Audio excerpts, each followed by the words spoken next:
પોક્સોના કેસમાં આરોપીને 3 વર્ષ જેલની સજા ફટકારવામાં આવી છે। ગાંધીનગર સેશન્સ કોર્ટે આરોપીને જેલની સજા ફટકારી છે। વર્ષ 2018માં ગાંધીનગરમાં ફરિયાદ નોંધાઈ હતી।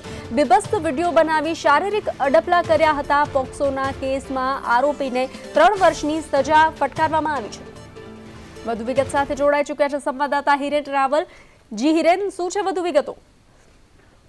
2018માં મોબાઈલમાં બીભત્સ વિડીયો બતાવી અને બાળકી સાથે શારીરિક અડપલા કરવાનો કેસ છે તે ગાંધીનગર નોંધાયો હતો।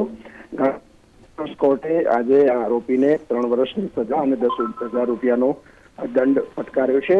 જે પુરાવા અને એફએસએલ રિપોર્ટ હતો એને માન્ય રાખી કોર્ટે આ કેસમાં આરોપીને 3 વર્ષની સજા ફટકારી છે। જી હિરેન, સમગ્ર વિગત સાથે જોડાવા બદલ આભાર।